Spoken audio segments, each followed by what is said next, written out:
All right. Welcome to another edition of Shabbat Lounge. This is Matt And Jake here. coming to you with another Torah portion. This is what, Jake? This is week 25. This is Tzav, which means command. And it's Leviticus 6 through 8, verse 36.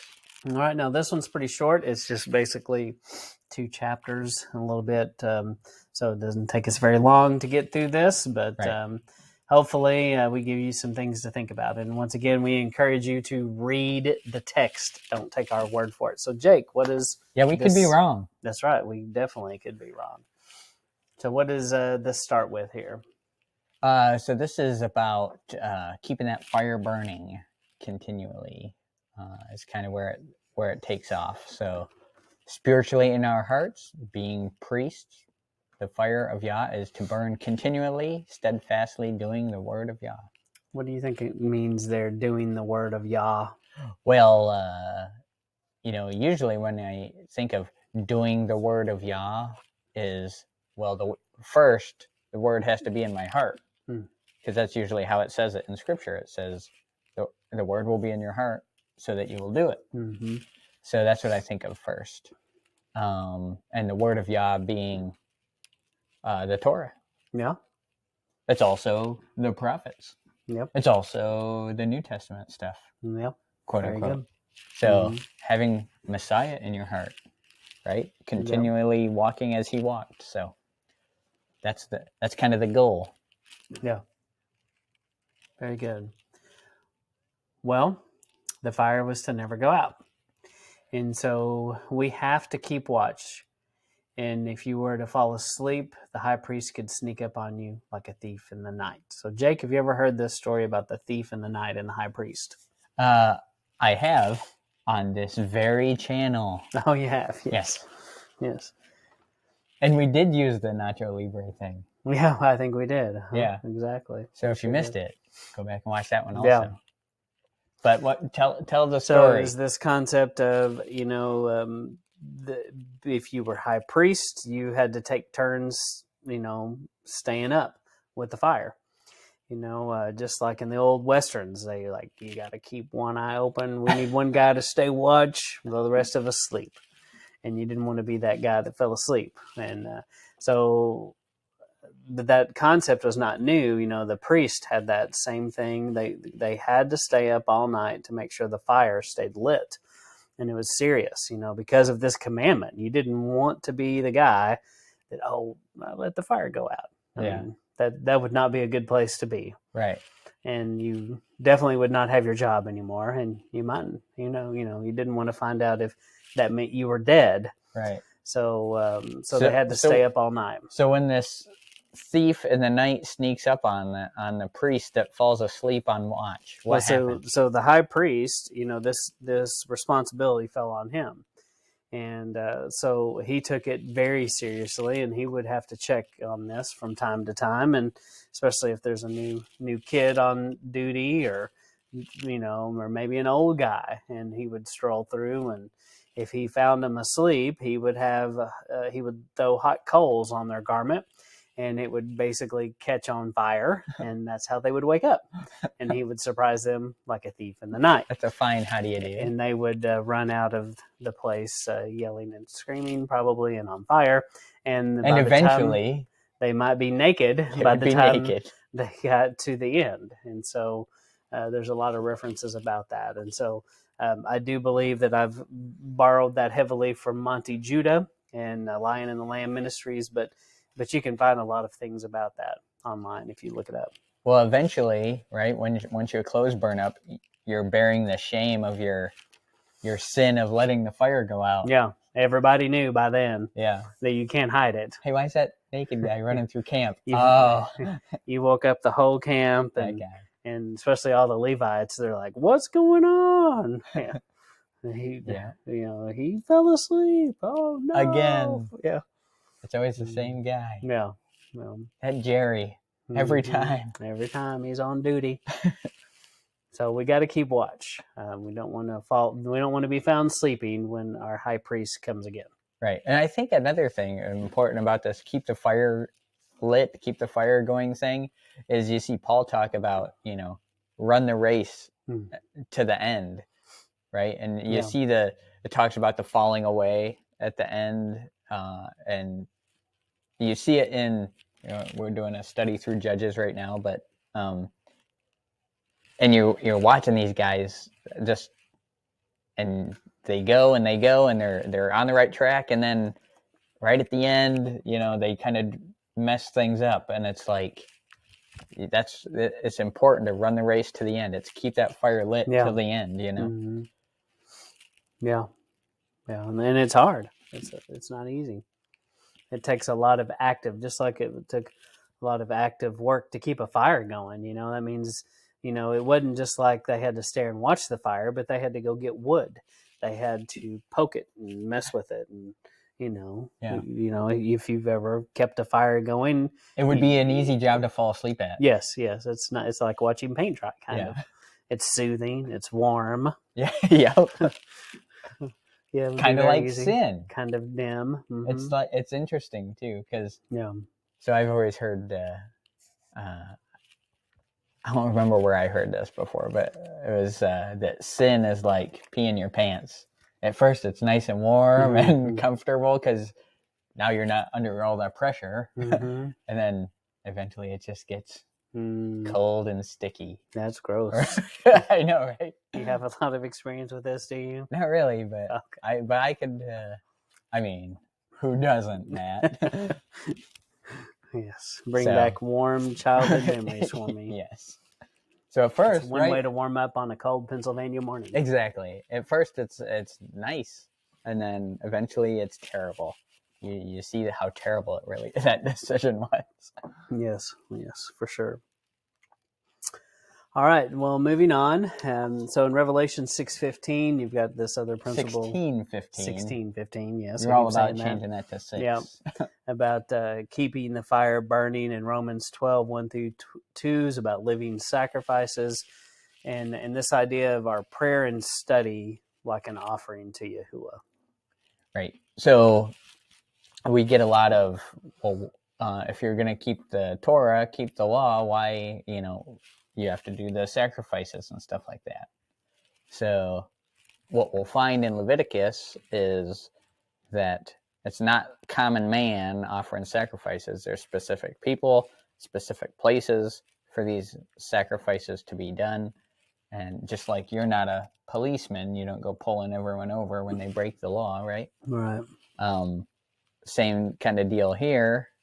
But we see in other places throughout Scripture that, our sacrifices and offerings are prayer and study, right?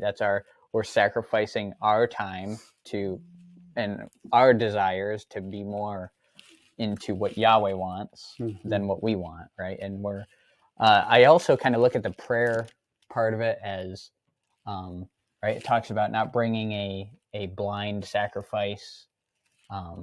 And so I tell my kids, I say, that means when you're praying, pay attention to what we're doing and be on the same page with us. Don't make your sacrifice of prayer this blind sacrifice where it doesn't mean anything. Be there. Otherwise, you're not sacrificing anything. You're just still having your own fun. Yeah, that's good. Just going through the motions. Right. All right, so in 1 Corinthians 10:14, don't mix the holy with the profane. And in Mark 12:38-32, there's this concept of being a perpetual fire at all times, be a living sacrifice. So what did you take from that, especially there in Mark? Okay, so for the Mark verse, I thought was kind of interesting. He's talking about, this is where he brings up the 2 great commandments. But he also, at the end of that little discussion there, he says in verse 32, he talks about, he prefers you to be that, love your neighbor as yourself, and he prefers that to burnt sacrifices. Yeah. So he prefers, just like he says in 1 Samuel 15, He prefers obedience to sacrifice. He'd rather Saul had been obedient than to have to offer sacrifice later for his disobedience. Mm-hmm. And that's one of the things that I think, to me, was a big deal about coming to Torah was finding that in my Christian walk, I was leaning so heavily on the sacrifice that I was neglecting the obedience part, right? So we have the sacrifice of Messiah, but are we going to lean on it as like, well, that's a given. I have that, so I don't have to be obedient because I have the sacrifice. He prefers obedience. You have the sacrifice to cover when you fall. Is more the point he's trying to make there.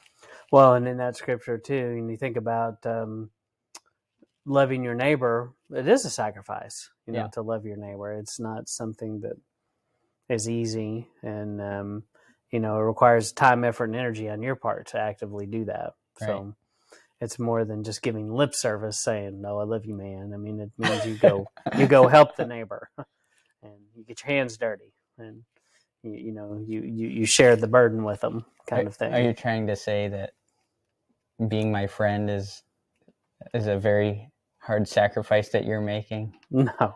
Okay. It could be. I wouldn't blame you for saying that. Oh, go back real quick.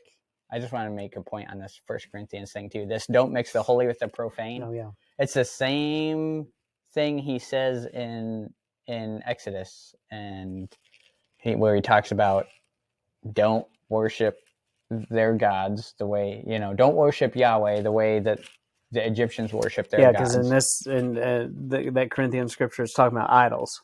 Yeah, so this is a syncretism situation here. This is a golden calf situation. This is a Christmas situation. Yeah. So, and humankind really wants to do this for some reason. Right. Don't put your sacrifice of unclean animals on the holy altar, right? Which is, what's the temple now? Our bodies. So don't be smearing that pig grease all over the temple, right? Yeah, that's a good point. Or it becomes the desolation of the temple all over again. Right.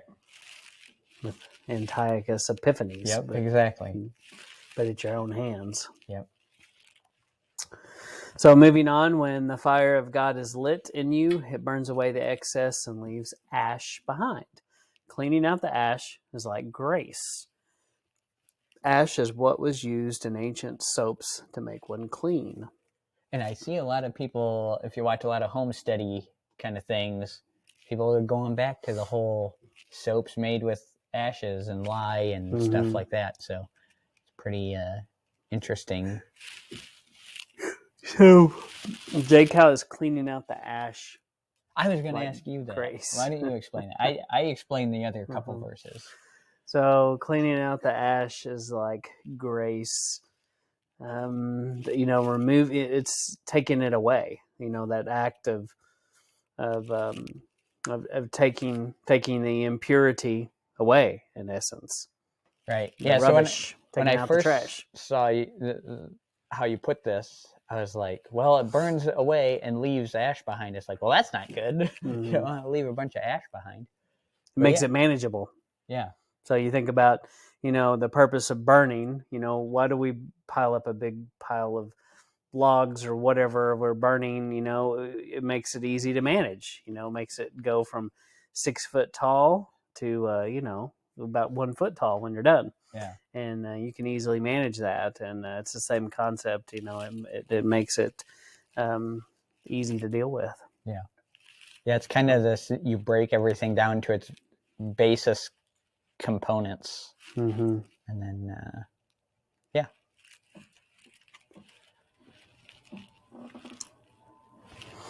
And then, so you got some fancy writing on this one. Yeah. Go ahead. Hard to read. The old linen garments were used to make wicks for the menorah. Have you ever heard that concept before? I just recently heard this comment, but I hadn't heard it before, I don't think. Yeah. At least not that it stuck. But that makes a lot of sense. Yeah.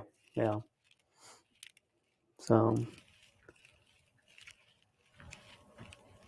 And that's about all there is in this week, week 25. Anything else you want to add here, Jake? No, I think we rambled on about that stuff quite Okay. well, right? Yep, it's only a couple of chapters really there, and so we encourage you to read it if you've never read it, and check it out yourself. And um, if you're interested in this comment, please comment below and give us like 5 shofars. That would 5 really make our shofars, day. right? So a 5 shofar review. And like, comment, subscribe, Google us for more information. And that's about all I have to say. This is Matt and Jake. signing off.